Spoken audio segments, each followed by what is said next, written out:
નમસ્કાર વિદ્યાર્થી મિત્રો, આજના વિડીયોમાં આપણે જોવાના છીએ ધોરણ 12 મનોવિજ્ઞાનની પ્રકરણ 1 અને 2 ની જે હમણાં એકમ કસોટી લેવાની છે તેનું સોલ્યુશન આજના વિડીયોમાં જોવાના છીએ। તો વિદ્યાર્થી મિત્રો, આ વિડીયો તમારા માટે ખૂબ જ ઉપયોગી થવાનો છે અને આ એકમ કસોટીમાંથી ઘણા પ્રશ્નો તમારા એકમ કસોટીમાં પૂછાઈ શકે છે। તો આ વિડીયોના અંત સુધી જોતા રહેજો અને જો વિડીયો પસંદ આવે તો જરૂરથી લાઇક કરજો અને આપણી આ યુટ્યુબ ચેનલને સબસ્ક્રાઇબ કરજો। તો ચાલો આ વિડીયોની શરૂઆત કરીએ। તો સૌપ્રથમ વિભાગ એ ની વાત કરીએ તો તેમાં 5 વિકલ્પો તમને જોવા મળતા હોય છે, જેમાં પ્રશ્ન એક છે કે હેનિંગે ગંધના કેટલા પ્રકારો આપ્યા છે। તો તેમાં જવાબ આવશે ક, એટલે કે 6 પ્રકારો આપ્યા છે।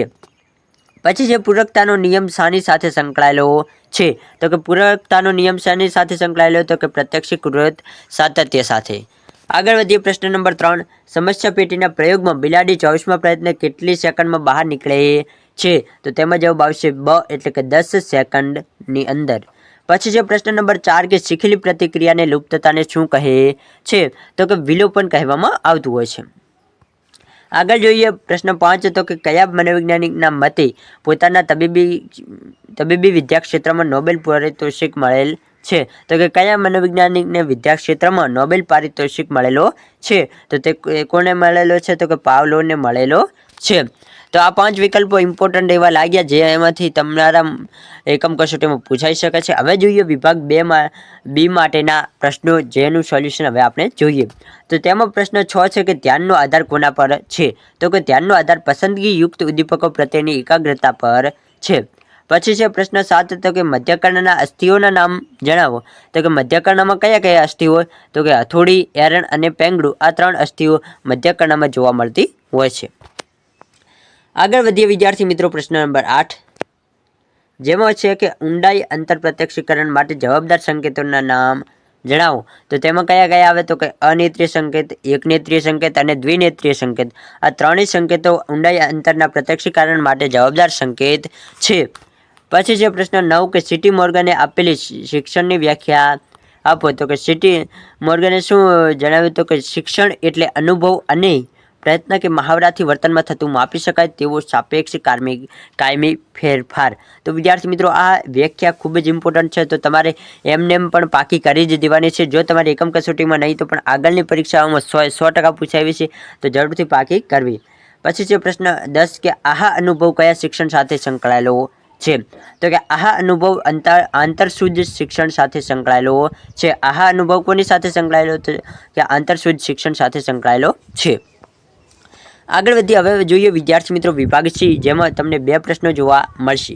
તેમાં સૌપ્રથમ પ્રશ્ન નંબર 11 છે કે સંવેદન એટલે શું। તો કે સંવેદન એટલે જ્ઞાનેન્દ્રિયો દ્વારા થતો ઉદ્દીપકોનો અનુભવ।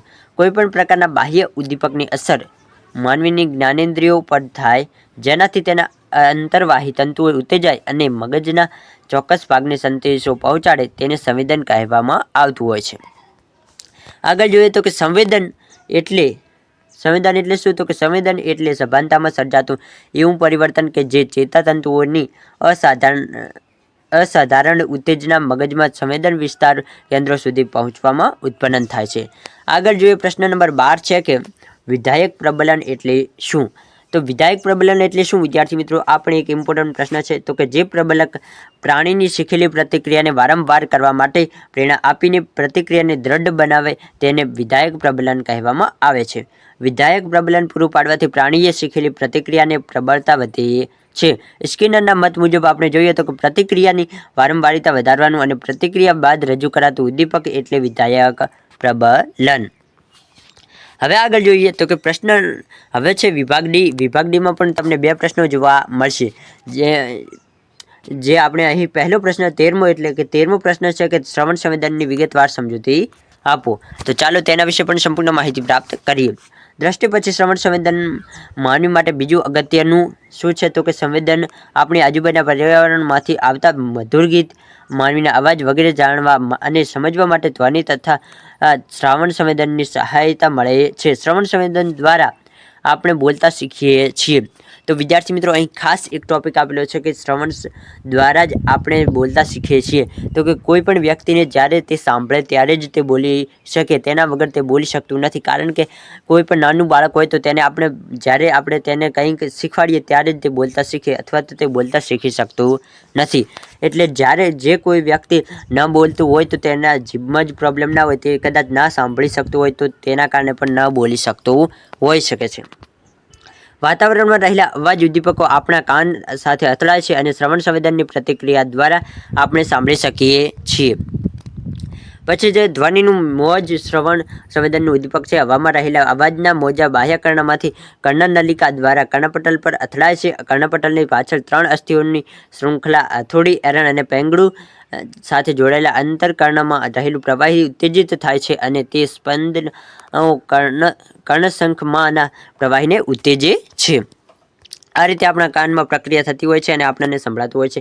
કર્ણશંખના પ્રવાહીમાં ઉત્પન્ન થયેલી ઉત્તેજના વાળકોષોને ઉત્તેજી તેમાં ચેતાપ્રવાહ શરૂ કરે છે, જે ચેતાતંતુઓ દ્વારા મગજમાં આવેલા શ્રવણ કેન્દ્રોમાં પહોંચે છે અને શ્રવણ સંવેદનનો અનુભવ થાય છે। તો કે શ્રવણ સંવેદન ત્યારે આપણને અનુભવ થાય છે।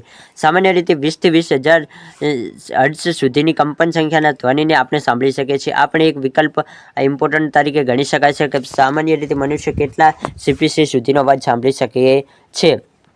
તો 20 થી 20,000 સુધીનો મનુષ્ય અવાજ સાંભળી શકતો હોય છે। 20,000 હર્ટ્ઝથી વધુ કંપન સંખ્યાના ધ્વનિને 20,000 હર્ટ્ઝથી વધુ કંપન સંખ્યાના ધ્વનિને વચ્ચેનો તફાવત માનવી પારખી શકતો નથી। તીવ્ર ધ્વનિઓથી શ્રવણ યંત્રને ઈજા થાય છે। તો ક્યાંક વધારે પૂરતો અવાજ હોય તો ત્યાં આપણા કાનને અસર પણ થઈ શકે છે અને આપણા કાનનો પડદો પણ ફાટી શકતો હોય છે, એવું અહીં લખેલું છે। શ્રાવ્ય સંવેદનનો સંબંધ સાંભળવા તથા બોલવા સાથે રહેલા જે માનવી સાંભળી શકતા નથી તે બોલવાની શક્તિ પણ પ્રાપ્ત કરી શકતા નથી। જેમ મેં આગળ જણાવ્યું કે જે વ્યક્તિ સાંભળી શકતો નથી તે હંમેશા બોલી પણ શકતો નથી, એટલે કે બહેરા માનવી મૂંગા હોય છે। શ્રવણ શક્તિ વાહન રિપેરિંગ કરનાર, સંગીતકાર, યંત્રોના પર્યવેક્ષક, ટેલિગ્રાફ, ટેલિફોન વગેરે વ્યવસાય માટે ખૂબ જ અગત્યની છે। હવે જોઈએ વિભાગ ડીનો 14મો પ્રશ્ન। તો વિભાગ ડીનો 14મો પ્રશ્ન શું છે? તો કે પ્રબલનના પ્રકારો ઉદાહરણ આપી સમજાવો। મેં તમને જણાવ્યું હતું કે વિભાગ ડીમાં તમને 2 પ્રશ્નો જોવા મળશે, તો તેમાં પ્રબલનના પ્રકારો ઉદાહરણ સહિત તમારે સમજાવવાના છે। તેમાં શું છે? તો કે ક્રિયાત્મક અભિસંધાનના પરિણામોને આધારે પૂરેપૂરું વર્તન શીખી શકીએ છે। આવું શીખેલું વર્તન લાંબો સમય ટકી રહે છે અથવા તેમાં પરિવર્તન પણ લાવી શકાય છે। આવા પરિણામોને પ્રબલક કહે છે। પ્રબલક એટલે કોઈપણ ઉદ્દીપક કે બનાવ જે પ્રતિક્રિયાને ઉદ્ભવની સંભાવના વધારે છે। પ્રબલક અને એક લક્ષણો છે। આ લક્ષણો અભિસંધિત પ્રક્રિયા અને પ્રબળતાને અસર કરે છે, જેમ કે પ્રબલનના પ્રકાર, પ્રબલનની સંખ્યા, પ્રબલનનું પ્રમાણ, પ્રબલનની ગુણવત્તા અને પ્રબલનના ઉપક્રમો। પ્રબલનના મુખ્યત્વે 2 પ્રકાર છે જે નીચે મુજબ આપેલા છે: વિધાયક પ્રબલક અને નિષેધક પ્રબલક। વિધાયક પ્રબલકમાં શું આવે અને નિષેધક પ્રબલકમાં શું આવે તે અહીં તમને સંપૂર્ણ માહિતી આપેલી છે, જે તમે હવે તમારી જાતે લખી શકો છો। કારણ કે જો હું આ સંપૂર્ણ તમને સમજાવવા જઈશ તો વિડીયો આપણો ખૂબ જ મોટો થઈ જશે। આપણે આગળ વધીએ તો વિભાગ ઈ તરફ, પરંતુ તે પહેલાં જણાવું કે જો તમારે આની PDF જોઈતી હોય તો આપણી ટેલિગ્રામ ચેનલ ઉપર મળી જશે અને તમારે સંપૂર્ણ એકમ કસોટીની બધી જ એકમ કસોટીની PDF જોઈતી હોય કે તેમાં બધા જ પ્રશ્નો કયા છે તો તેની પણ PDF તમને આપણી ટેલિગ્રામ ઉપર મળી જશે। તો જરૂરથી ટેલિગ્રામને જોઈન કરજો, ડિસ્ક્રિપ્શનમાં લિંક આપેલી જ છે। તો 15મો પ્રશ્ન છે કે ધ્યાનનો અર્થ આપી તેનું સ્વરૂપ સમજાવો।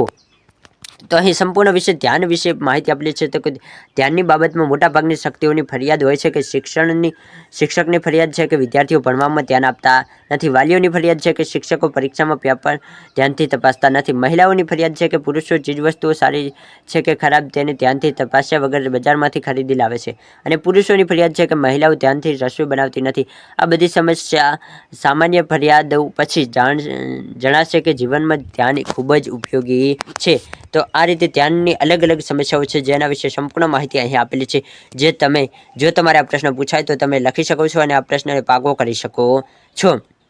બાકી વિદ્યાર્થી મિત્રો આ વિડીયો જરૂરથી જો તમને પસંદ આવ્યો તો જરૂરથી લાઇક કરો, આપણી યુટ્યુબ ચેનલને સબસ્ક્રાઇબ કરવાનું ભૂલશો નહીં. આવા જ અવનવા વિડીયો આપણે આપણી યુટ્યુબ ચેનલ ઉપર અપલોડ કરતા રહીશું. અને જો તમારે આના પ્રકરણ 1, 2 કે મનોવિજ્ઞાનના દરેક પ્રકરણના સ્વાધ્યાય સોલ્યુશનના વિડીયો જોઈએ તો તમને આપણી ચેનલ ઉપર મળી જશે, તો તે તમે ત્યાંથી જોઈ શકો છો.